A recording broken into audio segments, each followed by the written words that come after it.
Now, if you know cars or even have the internet, you've obviously heard of the infamous K20 motor.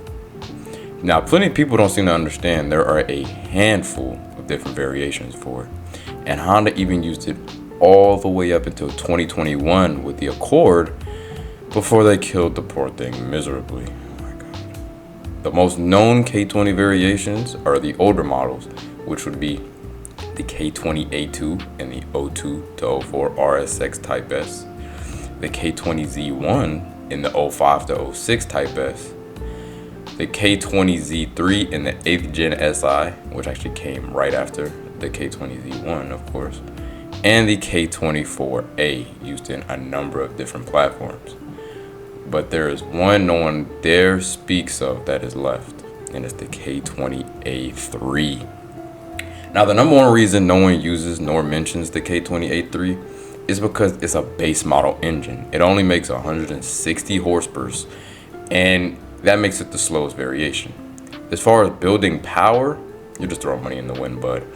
And it doesn't have real VTEC, which kinda sucks. But the K20A3 was never designed to be fast nor the strongest. The main thing that separates the K20A3 from the rest, specifically by comparing it to its stronger brother from the exact same time, the K20A2, here are the differences.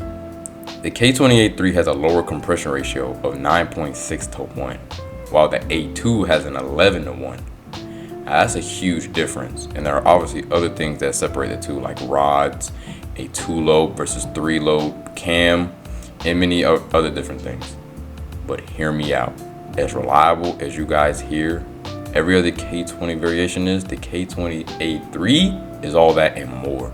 Listen, I personally own one and an 03 RSX base. Automatic. I know, it's the worst of both worlds. But reliability is this thing's middle name because she is currently sitting at 283,000 miles, happily.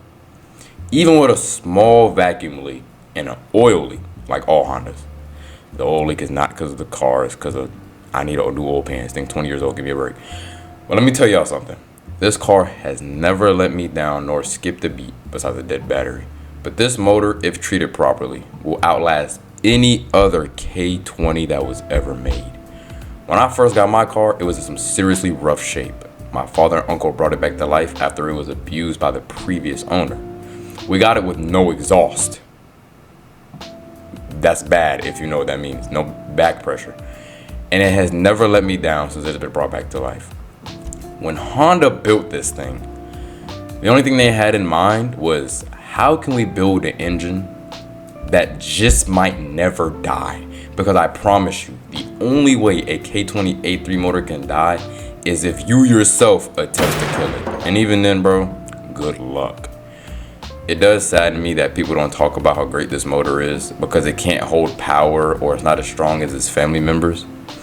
But this motor is the turtle in the race against the hare, because trust me, in the end, this thing will outlive you and your grandchildren, if maintained properly, of course. But it's a Honda, so does that really matter?